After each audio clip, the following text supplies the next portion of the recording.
जय हिंद दोस्तों। स्वागत है आपका ज्ञान की विभाषा चैनल पर। अगर आपने अभी तक चैनल को सब्सक्राइब नहीं किया तो चैनल को कर लें सब्सक्राइब और बेल आइकन को भी प्रेस करें ताकि चैनल से संबंधित सभी तरह के अपडेट्स आपको मिलते रहे। दोस्तों, बेंगलुरु यह शहर भारत में एक बड़े आईटी हब के रूप में जाना जाता है, इसीलिए भारत में इसे सिलिकॉन सिटी के नाम से जानते हैं। लेकिन इस समय बेंगलुरु की चर्चा दूसरी वजह से हो रही है।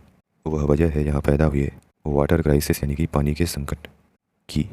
दोस्तों, इसके बारे में कहा जा रहा है कि हालत यह है कि वहाँ के सीएम और डिप्टी सीएम के आवास भी पानी के लिए टैंकरों का सहारा ले रहे हैं। तो दोस्तों, इस वीडियो में हम न्यूज़पेपर में दिए गए एक आर्टिकल के माध्यम से बेंगलोर में पैदा हुए इस पानी के संकट के साथ ही साथ बहुत सारी बातों को जानने का प्रयास करेंगे। तो आइए वीडियो को आगे बढ़ाते हैं। दोस्तों, अखबार लिखता है कि कर्नाटक के डिप्टी सीएम का बेंगलोर में स्थित घर का बोरवेल सूख चुका है और मुख्यमंत्री के आवास पर भी टैंकर जाते हुए देखा गया। सरकार में सबसे उच्च पद पर बैठे इन दोनों नेताओं का हाल देखकर शहर के आम लोगों की मुश्किलों का अंदाज़ा लगाना बेहद आसान है। अभी गर्मी का मौसम शुरू भी नहीं हुआ है कि देश के आईटी हब बेंगलोर के 40% बोरवेल सूख चुके हैं। ग्राउंड वाटर 1800 फीट से नीचे चला गया है। पानी के टैंकर्स के दाम दोगुने हो गए हैं और वो भी बड़ी मिन्नतों के बाद मिल पा रहे हैं। बेंगलुरु में अपने 5 साल के इतिहास में पीने के पानी का इतना बड़ा संकट कभी नहीं झेला है। क्या बेंगलुरु केप टाउन की तरह डे जीरो पर पहुँचने वाला है? आगे अखबार कहता है, आइए जानते हैं बेंगलुरु वाटर क्राइसिस की पूरी कहानी। दोस्तों, बेंगलुरु में जो पानी का क्राइसिस उत्पन्न हुआ है, यह कहा जा रहा है कि बेंगलुरु में 500 साल का सबसे बड़ा वाटर क्राइसिस। भारत के दक्षिणी हिस्से में कर्नाटक की राजधानी बेंगलुरु है। यहाँ तकरीबन 1.5 करोड़ लोग रहते हैं। 67,000 आईटी कंपनियों के साथ ये देश का आईटी हब है। बेंगलुरु में रोजाना करीब 200 करोड़ लीटर पानी की खपत है, जिसमें 145 लीटर कावेरी नदी से और करीब 55 करोड़ लीटर यानी 145 करोड़ लीटर कावेरी नदी से और करीब 55 करोड़ लीटर बोरवेल के जरिए आता है। बेंगलुरु जल निगम ने शहर में 257 ड्राई स्पॉट चिन्हित किए हैं, जहाँ पीने के पानी की किल्लत है। अखबार लिखता है कि कमज़ोर मानसून की वजह से कावेरी नदी का जलस्तर और बेंगलुरु शहर का ग्राउंड वाटर लगातार गिर रहा है। रोजाना करीब 20 करोड़ लीटर पानी की कमी है। जल निगम के मुताबिक शहर में 10,995 बोरवेल हैं। इनमें से 3700 सूखने की कगार पर हैं और 1214 पूरी तरह से सूख चुके हैं। कई जगह नए बोरवेल खोदने के निर्देश दिए गए हैं। तमाम बहुमंजिला इमारतों के रहवासियों को आधी बाल्टी पानी में नहाने और आधी से टॉयलेट साफ करने के निर्देश दिए गए हैं। पानी की कमी को टैंकरों के जरिए पूरा किया जा रहा है। डिमांड बढ़ने से उनके दाम भी दोगुने हो गए हैं। पहले एक टैंकर 500 से 700 रुपये में आ जाता था, अब इसकी कीमत 1500 रुपये पार कर गई है। टैंकर ऑपरेटर के मुताबिक कई बार लोग रास्ते में ही टैंकर रोक लेते हैं और 3000 रुपये तक देने को तैयार हो जाते हैं। कई लोग फ़ोन करते हैं कि 3 दिनों से वो बिना पानी के रह रहे हैं। अखबार लिखता है कि विजयनगर इलाके के कोचिंग सेंटर ने छात्रों से ऑनलाइन क्लासेस लेने को कहा है। पानी की कमी से कुछ प्राइवेट और सरकारी स्कूलों ने छुट्टी कर दी है। बृहद बेंगलुरु महानगर पालिका ने लोगों से पीने के पानी से गाड़ी धुलने और उसका गार्डन में इस्तेमाल कर पाबंदी लगाई है। उल्लंघन करने पर 5000 रुपये जुर्माना लगेगा। डिप्टी सीएम ने कहा कि शहर के 3000 बोरवेल की तरह उनके घर का बोरवेल भी सूख गया है। शहर के सभी टैंकरों को अपने कब्जे में ले रहे हैं। पानी की किल्लत दूर करने के लिए हर संभव कोशिश करेंगे। दोस्तों, यहाँ मुख्य सवाल यह है कि बेंगलुरु इस हालत में कैसे पहुँचा। तो अखबार लिखता है कि बेंगलुरु एक हिल स्टेशन जैसा है। समुद्र तल से ऊंचाई 920 मीटर है। भारत की 98% आबादी इससे कम एलिवेशन पर रहती है। 1961 तक बेंगलुरु में 262 झीलें और 70% हिस्सों में हरियाली थी, इसलिए इसे गार्डन और लेक सिटी भी कहा जाता था। लेकिन शहरीकरण के कारण अब सिर्फ 81 झीलें बची हैं और महज 3% हिस्से में हरियाली है। 94% हिस्से में कंक्रीट के जंगल खड़े हैं। बेंगलुरु शहर के आसपास की नदियां जैसे वृषभावती, अर्कावती, दक्षिण पिनाकनी और चिन्नार नाले में तब्दील हो चुकी है। शहर में पानी का 70% हिस्सा फिलहाल कावेरी नदी से आता है। 200 किलोमीटर का यह सफ़र 3 स्टेप में होता है। कावेरी नदी से डाइवर्ट करके पानी 95 किलोमीटर दूर शिव समुद्रम तक लाया जाता है। यहाँ से 11 किलोमीटर दूर टीके हल्ली तक पानी पहुँचाने के लिए पाइपलाइन का इस्तेमाल होता है।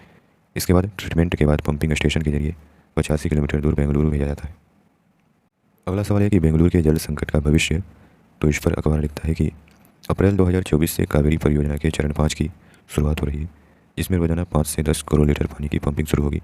धीरे धीरे इसे बढ़ाकर 30 करोड़ और फिर 75 करोड़ लीटर लिया जाएगा। एक्सपर्ट मानते हैं कि अगले 3 महीने में मानसून आने और कावेरी परियोजना के 5वें चरण की शुरुआत से इसे जल संकट को निपटारा हो जाएगा। लेकिन यह लॉन्ग टर्म सोल्यूशन नहीं है।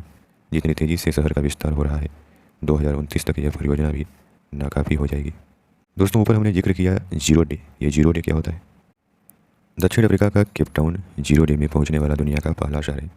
वहाँ पीने का पानी लगभग खत्म होने वाला है। केप टाउन ने 1990 के बाद से ग्लोबल रियल एस्टेट में उछाल लाने की कोशिश में अपने सभी जल निकायों और वेटलैंड को नष्ट कर दिया। केप टाउन पूरी तरह सैकड़ों किलोमीटर दूर एक नदी के ट्रीटमेंट वाटर पर निर्भर हो गया है।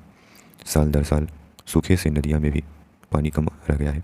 कई एक्सपर्ट मानते हैं कि बेंगलुरु भी केप टाउन के रास्ते पर है। 1980-90 के दशक से लगातार इमारतें और आबादी बढ़ी है। झीलों को दरकिनार किया गया है और कावेरी से पानी मंगवाया गया। भारत में पीने के पानी का संकट कितना बड़ा है। अखबार यहाँ लिखा है कि पृथ्वी पर मौजूदा कुल पानी का 97% पानी समुद्र में खारे पानी के रूप में मौजूद है। दोस्तों, पृथ्वी पर वैसे पानी तो बहुत है, यानी कि इसी वजह से नीला ग्रह भी कहते हैं। और पृथ्वी पर पानी की मात्रा के बारे में देखें तो लगभग 71% भाग पर पानी ही है। लेकिन पृथ्वी पर मौजूद कुल पानी का 97% समुद्र में खारे पानी के रूप में मौजूद है और शेष 3% फ्रेश वाटर यानी कि पीने योग्य पानी है। फ्रेश वाटर का 2.4% उत्तरी और दक्षिणी गोलार्ध में ग्लेशियर के रूप में सिक्योर्ड है और बाकी बचा हुआ सिर्फ 0.6% पानी से दुनिया की प्यास बुझ रही है।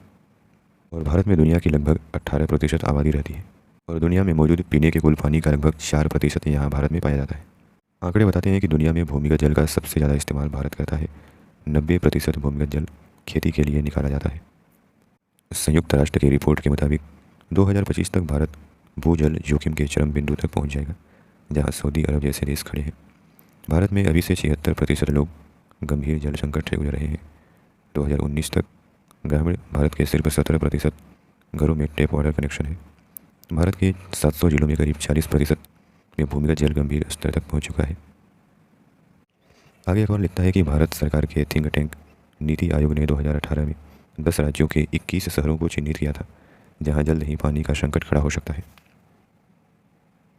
इन शहरों की अगर हम बात करें तो दिल्ली, अजमेर, बीकानेर, जयपुर, जोधपुर, हरियाणा में गुरुग्राम, यमुनानगर, पंजाब में अमृतसर, जालंधर, लुधियाना, पटियाला, गुजरात में गांधीनगर, कर्नाटक में बेंगलुरु, आंध्र प्रदेश में हैदराबाद, मध्य प्रदेश में इंदौर, रतलाम, उत्तर प्रदेश में आगरा, गाजियाबाद, तमिलनाडु में चेन्नई, वेल्लोर आदि है। और दोस्तों, अनुमान है कि 2030 तक 40% आबादी के पास पीने के पानी की पहुंच नहीं होगी। पानी की समस्या की वजह से 2050 तक भारत की जीडीपी को 6% का नुकसान हो सकता है, ऐसा अनुमान लगाया गया है। आगे अखबार लिखता है कि भारत में हरित क्रांति और उदारीकरण के बाद लोगों की आमदनी बढ़ी है, तो खान पान के तरीके भी बदले हैं। इससे पहले के मुकाबले ज़्यादा पानी खर्च होने लगा है। शहरीकरण ने ज़मीन की सतह पर कंक्रीट की चादर बना दी है। इससे बारिश का पानी ज़मीन में जाने के बजाय बेवजह बह जाने लगा है। इससे हालत यहाँ तक पहुँच चुके हैं। पिछले कुछ सालों में भारत सरकार ने जल संकट से निपटने के लिए कई कदम उठाए हैं। जैसे पानी से जुड़े सभी पहलुओं के लिए एक जल शक्ति मंत्रालय बनाया गया है। इससे पीने का पानी से जुड़े विवाद और नदियों से जुड़े मुद्दे आते हैं। दीनदयाल उपाध्याय ग्राम ज्योति योजना लॉन्च की गई है। इसमें खेती के लिए अलग बिजली फीडर की शुरुआत हुई है। सिंचाई को ज़्यादा प्रभावी बनाने के लिए प्रधानमंत्री कृषि सिंचाई योजना लॉन्च की गई है। ग्राउंड वाटर पर लगाम लगे, इसके लिए केंद्र ने एक भूजल विधेयक फ्रेम किया है। इसमें भूजल पर राज्यों का नियंत्रण होगा। इजराइल वाटर कंजर्वेशन की एक मिसाल है। भारत ने उसके साथ एक समझौता किया है। भारत के सभी घरों में टैप वाटर पहुंचाने के उद्देश्य से जल जीवन मिशन भी लॉन्च किया गया है। इसके साथ ही अटल भूजल योजना लॉन्च की गई है, जिसके जरिए ग्राउंड वाटर रिचार्ज के प्रयास किए जा रहे हैं। तो दोस्तों, इस प्रकार हमने अखबार के आर्टिकल के माध्यम से बेंगलुरु के पानी संकट के साथ ही पानी की समस्या के बारे में विस्तार से जानने का प्रयास किया। आशा करते हैं कि आपको काफ़ी कुछ जानने को मिला होगा। धन्यवाद।